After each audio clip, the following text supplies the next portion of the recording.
Doctor Baba Saheb Ambedkar open university.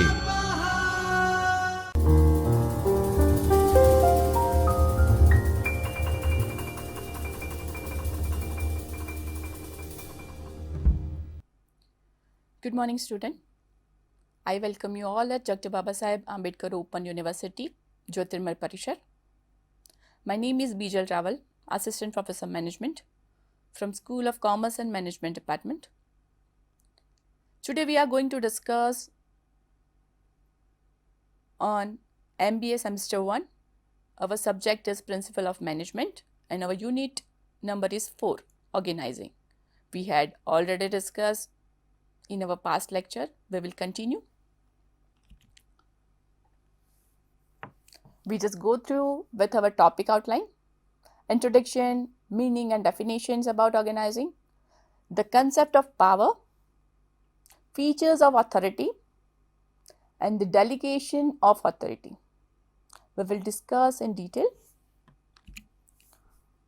Again, introduction. All organizations are made up of people who perform their various functions and hold various positions that are created by the organization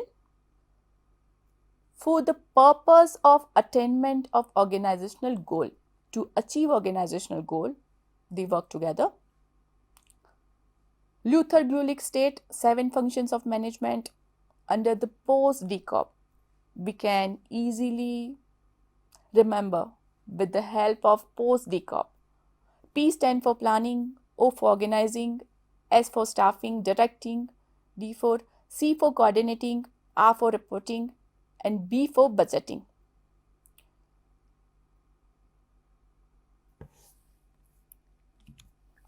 Seven functions of management. The concept of power. The concept of power refers to the capacity that a person has to influence the behavior of another person. The influencing person influence another person to make them act in accordance with the influencing person's wish. As per the other person's behavior,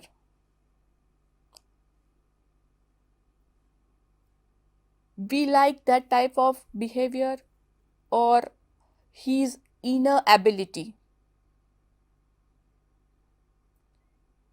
can affect indirectly, and we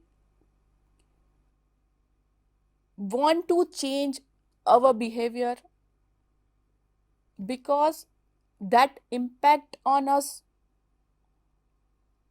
According to Weber, what he said, power is the probability that one actor within the relationship will be in a position to carry out his own will despite resistance. According to Boss and Stockdale, what he said about power? Power refers to a capacity that has to influence the behavior of B so that B something he or she would not otherwise so. One person's power can affect on other person as per the behavior, as per the message, as per the communications. Both person will decide whatever that person said is right, and we has to implement that. Power has that ability to influence that person, maybe by behavior, by communication, or by just a normal word. That can matters a lot. Power that can be delegated. such as the authority to make routine judgment about activities, power that can be delegated, such as a policy implementation, power that cannot be delegated in any manner, such as the authority to make policy decision.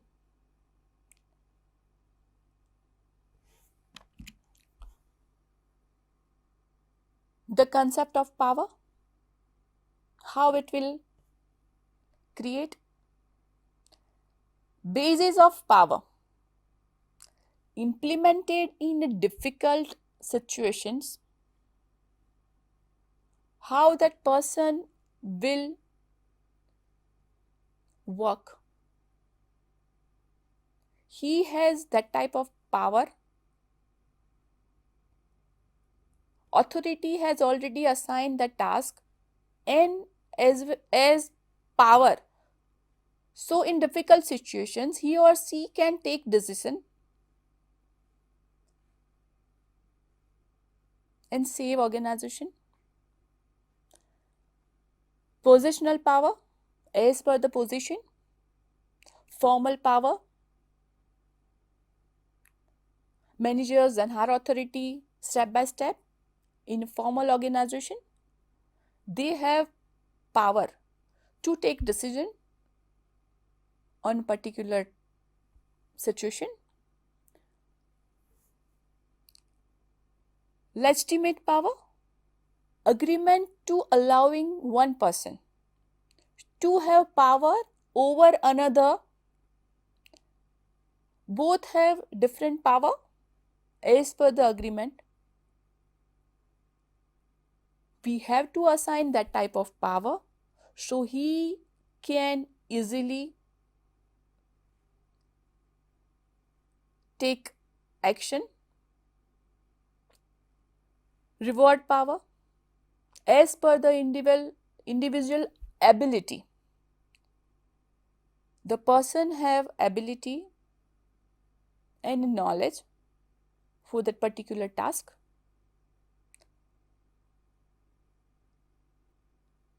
So if we will not providing him appropriate knowledge, or if we will not provide them that type of power, we should reward them as per his ability and knowledge. If he or she will work properly, the higher authority has to rectify that work and has to give proper reward. Coercive power, physical consequence of an action, such as suspension, demotions, that type of difficult situations or that type of action. If that person has that type of power to fire that person because he has done a wrong decision or he has taken a wrong decision for the organizations, if that person has that type of power, then and then only he can save our organizations in critical situations. Information power, confidential and sensitive informations. In any organizations, they have lots of confidential informations. If that person has that type of information power to sensitize that things, that matters a lot. Personal power, ability to take decision as per the situations. That person has that personal power as per to given positions. If he has a manager, he has that type of power, personal power. The higher authority, he has that type of power as per the ability and as per the knowledge. Personal power will decided by the organization. Expert power, that person has that type of knowledge, power, special skill that can be useful for the organizations for a particular task to achieve a goal. Charismatic power, capacity to influence masses. That person has that type of quality, like Mahatma Gandhi. We can say he was a charismatic power, or he was a charismatic leader. Lots of people influenced by them. Lots of people have that type of quality or ability to communicate with mass communication, and that person word matters a lot to the all organizational employee. So that type of power is also important. Concept of authority. Authority is an ability through which a superior individual establish his superiority over the subordinate and get his order obey. The subordinate accept the orders or a command of the superior and legitimate order and obey them. Superior has already given the orders or a command. Within a time limit, you have to work and achieve appropriate target. Authority can be defined as a legitimate right to a decision that may be given or assigned. He has already assigned the task to that particular person, and that person has to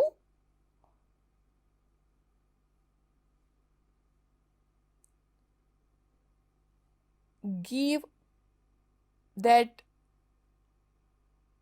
superior work and given work, clarify his work. It is entitlement of command. That person has to work on that as per the command. It is the right to see that the decision is implemented properly and honestly. Features of authority. It is right given to individual which is legal. It needs to be practiced in a certain manner. Major purpose of creation and delegations of authority is to achieve organizational goal. It needs to be distinguished with power. We had already discussed about power. That person has power, so he or she can take a decision on a difficult situations. Power is the ability to influence the behavior of the other. Authority is not used for the purpose, rather it can be used for the take a right decision on the right time. Delegations of authority. Delegation is a process of giving power to subordinates so that they may carry out the role of responsibility as per the quality. If we want quality work, we have to assign task as per the ability to that person and responsibility that have been assigned to them. It is a corporate process that allows executive to share the work of meeting an organizational goal. If we want to achieve organizational goal, we have to assign the task and responsibility to the particular person who has ability. Delegation in certain cases entail transferring power or the right to make decisions to a delegate and assigning responsibility for the delegate's performance of the assigned task. We can see and easily remember that delegations of authority, how it will work: accountability, responsibility, authority, and at last feedback. So the higher authority has come to know about that particular person work. Delegations of authority. From following step, we just come to know about how it will complete effectively. Prepare a plan. First, we have to prepare a plan as per the available resources. Plan should be divided. Then and then only we can achieve our target. Providing instructions. If we can give proper instruction about the task, clear cut instruction is very important in any task. Granting authorizations, higher level to lower level. Authorization is important. Regular follow-up. If we will not take a regular follow-up, then it's very hard to achieve target. We can take wrong decisions or not to misuse the authority. We have that type of power. We have to remember how it will use on proper manner. Analysis and feedback is important. Can be allotted bigger task. As per the analysis and feedback, we just come to know about that particular person has ability to achieve that task. So we can allot bigger task to that person. We just come to know centralizations and decentralizations difference. Definition: delegated decisions making skills across the several layers. In centralizations, the capacity of decision making lines with the top management. Flow of informations. In decentralization, it's open and free, and in centralizations, it's a vertical base. Idea for big corporations, decentralizations is suitable. For big corporation, decentralization is suitable, and centralizations for small companies, centralization is suitable. Decision making speeds, substantiation quicker in decentralizations and comparatively slug in centralizations. People involved. In decentralizations, the decision making mechanism requires a larger number of persons at each stage, and in centralizations, the decision making phase required just a few handpicked entitles. Employees' motivations. Employees with strong enthusiasm and employees with demotivated. Conflict in decisions. The most possible case and the least possible area. Burden. The workload is divided at the several stage. In long organizations, we just come to know and we have to divide the task so they can easily work together. Just one party carries the responsibility. If the one person has lots of responsibility, he will not do his best. Stability. Susceptible to uncertainty owing to numerous opposing decisions. A central authority that holds a shared philosophy in reasonable consist when decisions are taken. So that is different between them. About decentralizations and centralizations, we can easily remember. We will meet you again, student, with a new topic. Till then, thank you. स्वाध्यायः परमं तप